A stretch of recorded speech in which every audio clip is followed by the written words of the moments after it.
here guys, and welcome to another Pokemon X and Y Wi-Fi battle. This time we've got an any match against Trent, aka Octo, aka Dr. Octopus. So guys, before we get into this, the question of the video.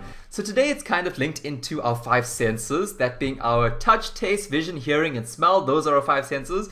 So if you were being born and you had to only choose 4 of those 5 senses, so this is a hypothetical situation. If you were being born and you had to, let's make it easy. If you're being born and you had to forego one of those 5 senses, which one would it be? Which one do you think essentially is the least useful of those 5 senses?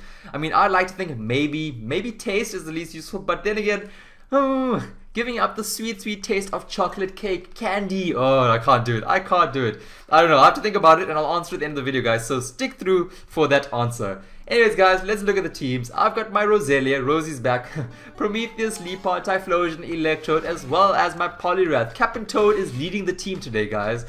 He's got a very cool looking team. I mean, thumbs up for the Pidgeot, bro. Representing Gen 1. I mean, I really dig that. I really do. He's also got the Sliggoo, Floatzel, Mismagius, Beartic, and the Meowstic. And Meowstic is a very good Pokemon with a Prankster. It's got decent defenses, and you know what? It's very fast as well, so it can be guaranteed to win a lot of speed ties against other Prankster users. So I decided to lead off with my Roselia because you know what? It wasn't the best lead because I knew he was probably gonna lead off with Meowstic, but I knew that I'd be able to take one of his Psychics, because I do have the Eviolite and I'm pretty damn defensive.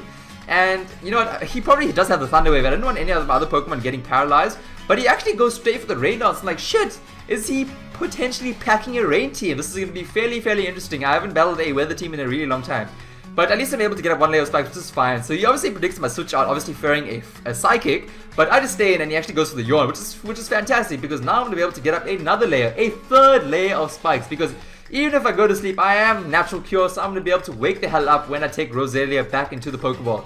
So that is fabulous. 3 layers of Spikes, guys. How often does that happen that you're able to get up 3 layers? And I wasn't too upset because this is going to pressure him into bringing in his Pidgeot, which could potentially have the defog. So that is awesome. So now I bring in my Poliwrath. Captain Toad comes in because Captain Toad probably walls the shit out of this Beartic, and that is fantastic. I'm actually enjoying this. This Avalanche is hardly anything. I completely eat that up, even though Captain Toad doesn't even have any mouth. I mean, like, what the hell? Where do you eat that, Poliwrath? How do you eat? What is going on there? So anyway, he brings in his Mismagius, and I said, you know what, I'm not gonna go for a fighting attack because he does have the Ghost type, and he actually brings that in. And I wanted to make use of the Rain whilst it's still up and go for the Skull, but look at that, it hardly does anything. Like, what a waste. What an absolute waste. I mean, like, even if I got the burn, if his Beartic decided to stay in, that would have been cool. But nevertheless, I'm gonna switch out, fearing a Shadow Ball, which is why I go straight into my Leapod. But he goes straight for Thunderbolt, which I forgot that these things do carry the Thunderbolt, and he gets a crit. But I really expected the crit to take me out. But nevertheless, I do have the Citrus Berry, which means that I'm going to be able to comfortably take another Thunderbolt. And this is obviously frightening for him because he knows that the potential knockoff is coming, or maybe the T-Wave, and I'm sure he doesn't want his thing getting paralyzed. But anyways, in comes the Beartic, which is lovely. I'm going to be able to knock off its item, and bam! I'm pretty sad it doesn't take it out. And he actually has the Assault Vest, which is pretty cool. So that's a pretty awesome set to run. Anyways, I decided to stay in. I completely forgot. I had no idea that Beartic had Swift Swim as an ability, and that thing completely annihilated my Leapod. I mean, Leapod was a very crucial Pokemon in this game. I should have switched out. It's going to be really useful, the Thunder Wave, and that was just terrible play by me. So now in comes my Electrode, and I decided to go for the Volt Switch to give myself some momentum, and in comes that Sliggoo, and I'm like, damn it, it was a sit, and this thing is a complete wall, you know. It's like essentially the damn Goodra. So I decided to bring in my Prometheus because Prometheus is going to be able to hit this thing very hard with the Psychic, and bam! Look at that damage, guys, look at it. But it turns out that this thing is in fact the Hydration set, so I'm like, shit, rest, oh my gosh, this is going to be a huge problem. Thankfully the choice specs on my Prometheus is coming through.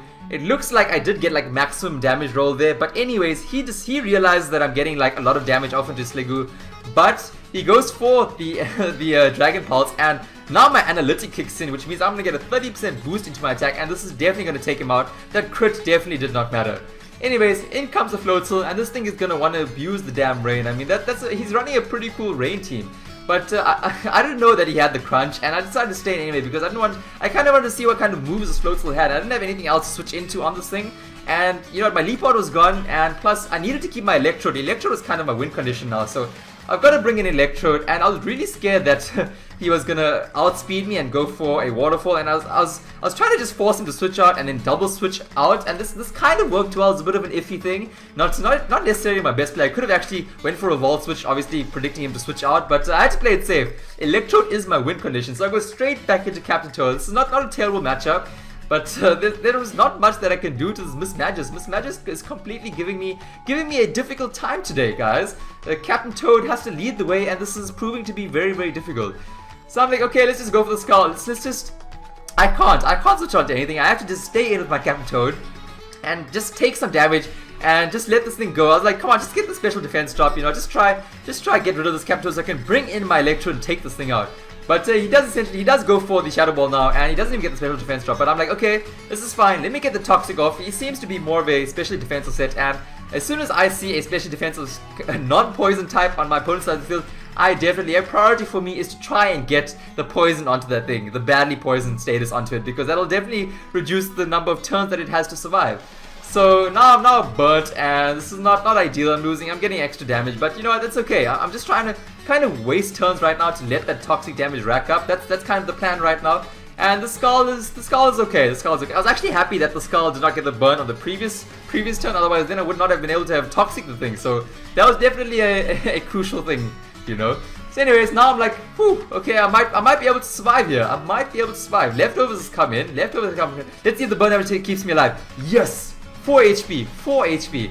That means he's gonna have to attack me one more turn, which means there is one more lovely turn of toxic damage racking up there. And that is fantastic because those spikes aren't poking the damn Mismagius. Why is it floating? Why?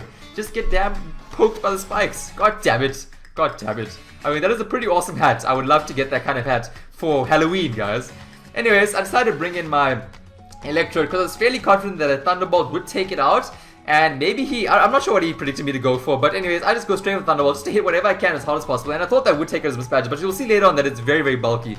Anyways, his Meowstic is here, and I was like, that's fine. I'm not going to switch up because I'm still very, very scared of a Thunder Wave. You know, I can't like bring in my Typhlosion and get paralyzed. That's definitely not going to be useful, and at least I'm able to take this thing out. So this was a last-ditch effort by him to get up his final Rain Dance. So he's got now 5 potential turns of Rain Dance, and he's gonna have to make the most of it. So in comes in the Biotic. I'm not too sure why he brought this in. He could have actually kept this a bit later for Death Fodder, but I'm guessing he just forgot that I had the spikes up. Potentially, I'm not too sure. But anyways, now in comes the Floatzel, and I have to switch out. I can't. My Electrode is my win condition, especially against this damn Floatzel and the Pidgeot. I need to try and wear down. I have to wear down the Rain Dance turns.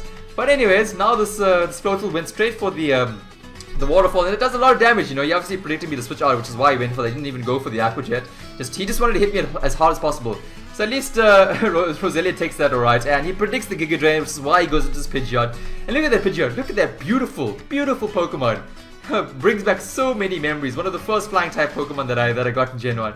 Anyways, I just decided to keep Roselia and just to kind of suss out what kind of set he is running, whether he is a physical or specially based set, but he is special, and Hurricane, it ties up well with the Rain Dance team, and now I'm able to bring in my Typhlosion and one hit KO that thing with a powerful Thunder Punch. Choice Banded Typhlosion putting in work, guys.